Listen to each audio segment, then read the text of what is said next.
Pandey dies of cervical cancer at the age of 32। ये खबर इतनी शॉकिंग और सैड है और आज ट्विटर पे, सोशल मीडिया पे, प्रिंट मीडिया पे सब जगह वायरल हो रही है। उधर निर्मला सीतारमण जी ने पार्लियामेंट में बजट 2024 में सर्वाइकल कैंसर वैक्सीन के बारे में बताया और कहा कि girls between 9 to 14 years of age के लिए ये मैंडेटरी किया जाएगा। तो आखिर है क्या सर्वाइकल कैंसर? क्या हम उसको प्रिवेंट कर सकते हैं? उसका क्या ट्रीटमेंट है और कैसे हम अपनी यंग विमेन को बचा सकते हैं इससे? यही सब मैं आज आपको बताऊंगी। I am doctor Amita Shah, senior consultant gynaecologist and laparoscopic surgeon from Gurgaon. तो सर्वाइकल कैंसर आखिर होता क्या है? सर्विक्स आपके बच्चेदानी के मुंह को कहते हैं।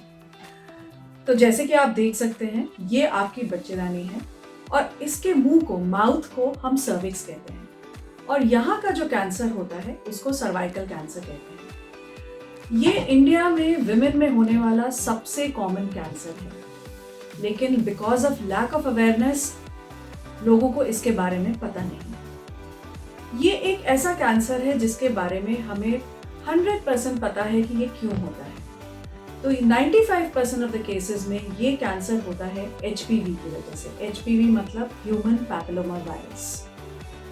इस वायरस के बहुत सारे स्ट्रेन्स होते हैं जो नॉर्मली भी विमेन के वजाइना में एग्जिस्ट करते हैं, लेकिन वो सारे स्ट्रेन्स कैंसर नहीं कॉज करते। ह्यूमन पैपिलोमा वायरस एक लो रिस्क वायरस होता है और कुछ हाई रिस्क वायरस टाइप्स होते हैं। तो ये कैंसर जनरली जो HPV हाई रिस्क वायरसेस होते हैं उनकी वजह से होता है। ये एक सेक्सुअली ट्रांसमिटेड डिजीज होती है और जब लड़कियां सेक्सुअली एक्टिव हो जाती हैं तो उनमें ये कैंसर होने के चांसेस बढ़ जाते हैं।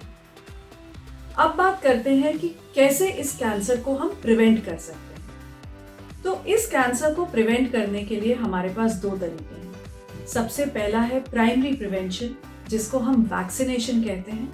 दूसरा है सेकेंडरी प्रिवेंशन। तो अब सर्वाइकल कैंसर वैक्सीन के बारे में अगर हम बात करें तो ये वही वैक्सीन है जिसके बारे में पार्लियामेंट में निर्मला सीतारमण जी ने चर्चा करी। सर्वाइकल कैंसर वैक्सीन हमारे पास दो तरह के अवेलेबल हैं। एक है बाइवेलेंट वैक्सीन, मतलब जो 2 high risk human papilloma virus के अगेंस्ट इफेक्टिव है।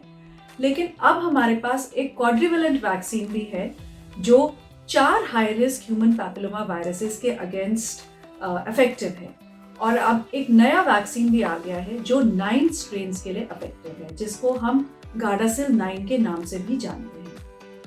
इंडिया में अब एक नया वैक्सीन बना है जिसको हम सर्वावैक कहते हैं।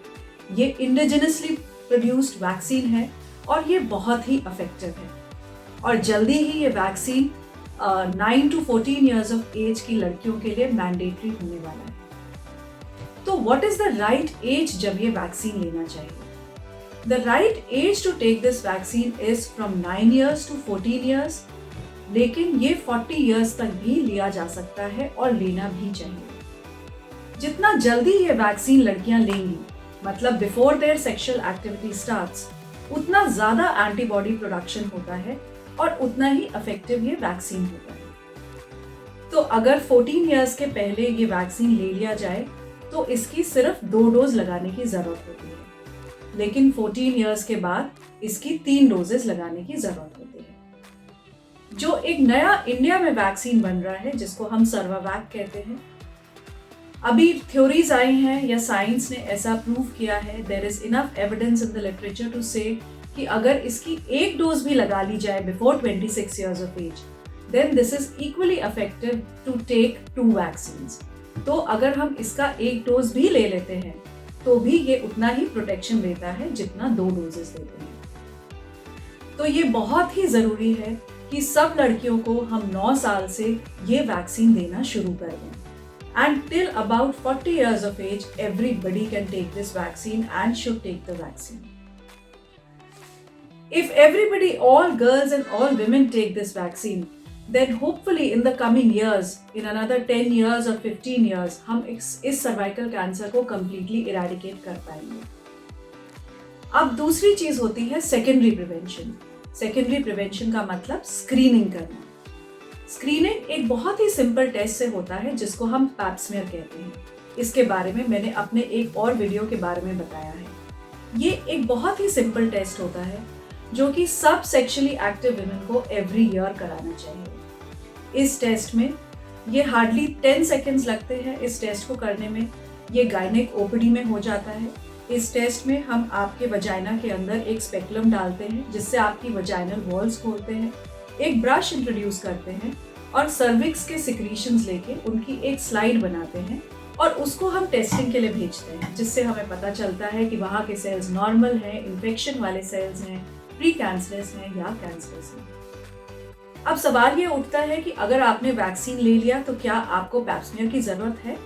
जी हाँ, बिल्कुल जरूरत है, क्योंकि सर्वाइकल कैंसर वैक्सीन लेने का मतलब ये नहीं है कि आपको कैंसर नहीं हो सकता।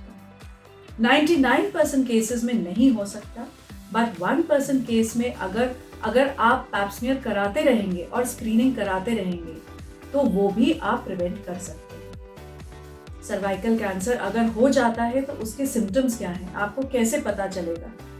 तो अगर आपको वजाइनल डिस्चार्ज हो रहा है which is foul smelling, blood mix discharge हो रहा है, आपको पीरियड्स इरेगुलर हो रहे हैं, आपको हस्बैंड के साथ कांटेक्ट करने के बाद ब्लीडिंग हो रही है जिसको हम पोस्टकॉइटल ब्लीडिंग कहते हैं, तो ये सारे ही सिम्टम्स सजेस्टिव होते हैं कि आपको ज़रूर गायनेकोलॉजिस्ट के पास जाना चाहिए और एक चेकअप कराना चाहिए।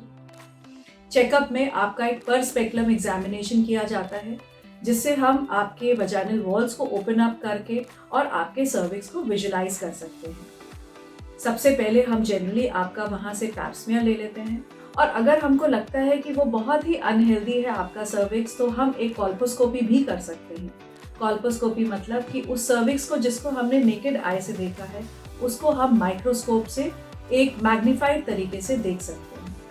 और कुछ केसेस में अगर हमको सर्विक्स अनहेल्दी लगता है तो हम एक सर्वाइकल बायोप्सी लेके भी डायग्नोसिस कर सकते हैं। तो अगर हमने सर्वाइकल कैंसर को पहले ही पकड़ लिया तो उसका 100% ट्रीटमेंट है और 100% क्योर है। लेकिन अगर आपने सिम्टम्स को इग्नोर किया, आपने अपना पैप्समियर नहीं कराया और हमने उसकी डायग्नोसिस लेट स्टेज में करी, जो कि काफ़ी केसेस में होता है, तो उसका 100% क्योर या ट्रीटमेंट नहीं होता।